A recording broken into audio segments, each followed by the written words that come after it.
کمرے میں یہاں سے وہاں ٹہلتے اس کی ٹانگیں شل ہونے لگی، مگر زرحان واپس نہیں آیا تھا۔ وہ وہیں بیچوں بیچ بیٹھ کر رونے لگی۔ بے وفا سے دل لگا کر رو پڑے، دل پہ ہم ایک چوٹ کھا کے رو پڑے۔ یوں ہی روتے سسکتے جاننے کتنا وقت بیت گیا، وہ غنودگی میں جانے لگی۔ بھاری ہوتے پپوٹے بند کرتے ہوئے اس نے بیڈ کی پائنتی پر سر رکھ لیا۔ کمرے کی تنہائی اور گہری ہوتی رات اسے بے مائگی کا احساس دلا رہی تھی۔ کافی دیر یوں ہی بیٹھے بیٹھے اس کی کمر اکڑانے لگی تو اس نے دیوار پر لگی گھڑی دیکھی جو رات کے 11:15 بجا رہی تھی۔ آتی سردیوں کی قدرے ہنک رات تھی۔ اسے ایک بار پھر زرحان کی یاد آئی۔ صبح سے لاتعداد سوچیں تھیں جو سرحان عباسی کے لیے اس کے ذہن کے پردے پر لہرائی تھی۔ روزانہ اس کے دن کی شروعات زرحان کی انگلیوں کے نرم لمس سے ہوتی تھی۔ ناشتہ کروانے کے بعد وہ اسے فاطمہ مومی سے ملوانے ہاسپٹل لے جایا کرتا تھا۔ پھر کچھ دیر اس کے ساتھ وہیں بیٹھ کر وہ آفس چلا جایا کرتا۔ شام میں پھر سے ایک چکر لگاتا اور خود اسے گھر ڈراپ کر کے واپس آفس چلا جاتا تھا۔ پھر 8 بجے کے قریب گھر آتا تو وہ دونوں مل کر ڈنر کیا کرتے تھے۔ اس کے بعد تو جیسے زرحان کو موقع مل جاتا پھر وہ ہوتا اور محرم سے اس کی چھیڑخانیاں شروع ہو جاتی۔ کبھی کچھ کہتا تو کبھی کچھ، کبھی لیپ ٹاپ پر کام کرتے کرتے اس کی طرف گردن موڑ کر اسے کسی بات پر ٹوک دیتا، کبھی اسے جلدی سونے کی ہدایت کرتا تو کبھی اس کے براؤن بالوں کی لٹیں کھینچتا۔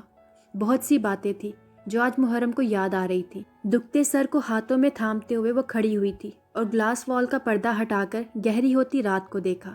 پچھلے لان میں سناٹا راج کر رہا تھا۔ ملازمین کے کوارٹرز میں بھی دھیمی نہ دکھنے والی روشنیاں روشن تھی۔ ایک خیال بجلی کے کندھے کی طرح اس کے دماغ میں لپکا تھا۔ شانوں پر بکھرے براؤن سلکی بال کیچر میں مقیم کرتے ہوئے وہ دبے پاؤں کمرے سے باہر نکل آئی۔ اپنے کمرے سے چند قدموں کے فاصلے پر بنی سیڑھیوں کی طرف بڑھنے کی بجائے وہ کوریڈور میں چلنے لگی۔ تقریباً بھاگتے ہوئے اس نے کوریڈور پار کیا تھا۔ وہ دوسری طرف بنی سیڑھیوں سے نیچے اترنے لگی۔ سیڑھیاں اترتے ہی باہر کی طرف جاتی لمبی راہداری تھی۔ ادھر ادھر دیکھتی وہ تیز تیز قدم اٹھاتی، جلد از جلد سامنے بنے دروازے تک پہنچ جانا چاہتی تھی۔ دروازے کا ہینڈل گھمانے پر اندازہ ہوا وہ لاکڈ نہیں تھا۔ یقیناً ملازمین کی اندرونی عمارت میں آمد و رفت اس دروازے سے ہی ہوتی تھی۔ اس نے دروازہ آہستہ سے کھول کر باہر جھانکا۔ وہ دور دور تک پھیلا لان تھا، وہی لان جو اس کے کمرے کی گلاس وال سے نظر آتا تھا، کیونکہ لان کے آخر میں ملازمین کے کوارٹرز تھے۔ محرم کو شدت سے اپنی غلطی کا احساس ہوا۔ ملازماؤں کی نظروں سے بچنے کے لیے وہ اس طرف آئی تھی، مگر یہاں کہیں بھی وہ گیٹ نظر نہیں آ رہا تھا جہاں سے روزانہ زرحان کی گاڑی روڈ پر نکلتی تھی۔ واپس جا کر لاؤنج سے ہو کر دوسرا گیٹ ڈھونڈنا کسی ملازمہ کو باخبر کرنے کے مترادف تھا۔ اس نے ڈرتے ڈرتے قدم باہر رکھا۔ ٹھنڈی گھاس پر پاؤں رکھتے ہی اسے احساس ہوا کہ وہ ننگے پاؤں ہی چلی آئی ہے۔ دھیمی لائٹس میں روشن لان کو دیکھ کر اسے خوف سا محسوس ہوا، مگر جی کڑا کر کے وہ دیوار کے ساتھ ساتھ اس امید پر چلنے لگی کہ موڑ کاٹنے پر شاید مین گیٹ نظر آ جائے۔ کانپتی ٹانگوں سے تیز تیز چلتی وہ گھبرا رہی تھی، مگر یہ قدم تو اٹھا ہی چکی تھی، سو اب کوئی اور راستہ نہ پا کر وہ دیوار کے ساتھ ہی چل رہی تھی۔ کچھ دیر تک چلتے رہنے پر اسے لگا کہ شاید عمارت اس طرف سے ختم ہونے والی ہے۔ اس کے قدموں کی رفتار تیز ہو گئی اور واقعی عمارت اس طرف سے ختم ہو چکی تھی۔ ایک چوڑی راہداری نما کافی لمبی جگہ تھی جہاں ایک طرف ایک ایک نوکدار اینٹ کو جوڑ کر باؤنڈری سی بنائی گئی تھی۔ محرم تیزی سے مڑی تھی اور ذرا سی آگے ہو کر مین گیٹ کی تلاش میں نگاہ دوڑائی، مگر دور دور تک کوئی گیٹ نظر نہیں آ رہا تھا۔ محرم کا دل ڈوبنے لگا۔ اس نے واپسی کے لیے قدم موڑے کہ اس کے علاوہ اب کوئی چارہ نہ تھا۔ واپس مڑتے ہی اس کی چیخ نکلتے نکلتے بچی۔ 10-12 قدموں کے فاصلے پر اپنی لال زبان لٹکائے اپنی لال سرخ آنکھوں سے اسے گھورتا وہ شیر جیسا بل ڈوگ تھا۔ ایک پل کو محرم کی سانس تھم سی گئی۔ اسے اپنے جانب بڑھتا دیکھ اگلے ہی پل محرم نے بنا سمت کا تعین کیے دوڑ لگائی تھی۔ محرم کو بھاگتا دیکھ اس کتے کو تو جیسے اشارہ مل گیا۔ وہ پوری دل جمی سے بھونکتا ہوا اس کے پیچھے بھاگا تھا۔ کانپتے دل پر ہاتھ رکھے وہ جتنی تیزی سے بھاگ سکتی تھی بھاگ رہی تھی۔ کتا اپنی پوری رفتار سے اس کے پیچھے بھاگ رہا تھا۔ اس کے بھونکنے کی آواز سن کر دوسرا بل ڈوگ بھی اپنے ساتھی کی مدد کو محرم کے پیچھے لپکا تھا۔ شل ہوتی ٹانگوں سے اپنی پوری جان لگا کر بھاگتی ہوئی محرم کو لگ رہا تھا کہ اس کا وقت پورا ہو چکا ہے۔ پاؤں کے انگوٹھوں میں ٹیسیں اٹھ رہی تھی، شاید کوئی نوکدار اینٹ اس کا پاؤں زخمی کر چکی تھی، مگر درد کی پرواہ کیے بغیر وہ بے ترتیب ہوتی سانسوں کو سنبھالتے ہوئے جلدی ختم ہوتی دیوار سے مڑی تھی اور اندھا دھند سامنے کی طرف بھاگی۔ کتے قریب سے قریب تر ہوتے جا رہے تھے کہ اچانک وہ کسی بھاری وجود سے ٹکرائی تھی۔ محرم نے گھومتے سر کی پرواہ کیے بغیر خوفزدہ ہو کر ایک نظر پلٹ کر بالکل چند قدم 2 بل ڈوگز کو دیکھا، پھر بری طرح چیختے ہوئے زرحان کے سینے سے لگی تھی جو بلڈوگس کے بھونکنے کی آواز سن کر اس طرف آیا تھا۔ زرحان نے فوراً اس کے کانپتے ہوئے وجود کے گرد اپنے مضبوط بازوؤں کا حصار باندھا تھا، جبکہ محرم کو زرحان سے لپٹا دیکھ دونوں کتے یوں ہی اپنی جگہ رکے تھے جیسے کسی نے ریموٹ سے ان دونوں کو سٹاپ کر دیا ہو۔ محرم، کچھ نہیں ہوا، تم سیو ہو، میں آ گیا ہوں، کچھ نہیں ہوا۔ زرحان نے نرمی سے اسے کہتے ہوئے اس کی پشت سہلائی، جس کے دل کی دھڑکنیں اتنی تیز ہو رہی تھی کہ زرحان کو اپنے سینے پر دھڑکتی محسوس ہو رہی تھی۔ 2 باڈی گارڈز بھی ادھر آ چکے تھے۔ سچویشن کو سمجھتے ہوئے وہ دونوں گڑبڑا گئے۔ زرحان نے ایک قہر آلود نگاہ ان کتوں پر ڈالی جو زرحان کو غصے میں دیکھ کر او او کر رہے تھے۔ سر، وہ ان دونوں میں سے ایک نے صفائی دینے کی کوشش کی تھی۔ شٹ اپ، وہ دہاڑا تھا۔ محرم، جو پہلے ہی اپنے حواس کھو رہی تھی، اس کے چیخنے پر سختی سے اس کی شرٹ اپنی مٹھیوں میں دبوچ گئی۔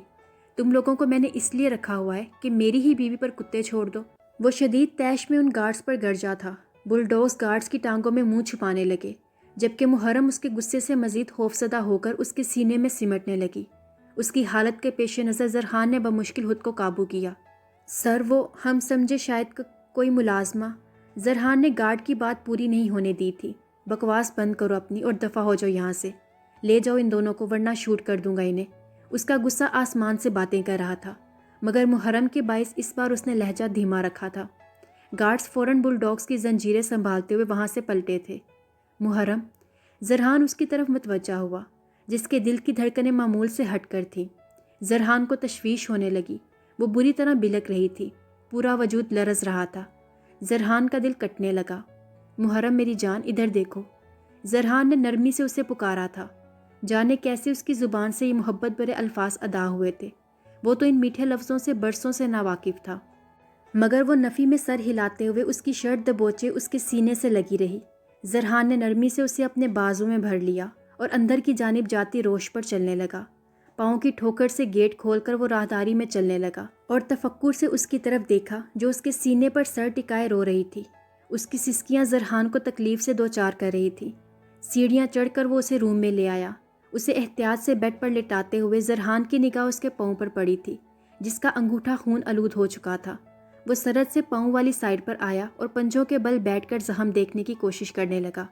ناخن بری طرح سے اکھڑ چکا تھا۔ زرحان نے اس کا پاؤں نرمی سے اپنی طرف کیا۔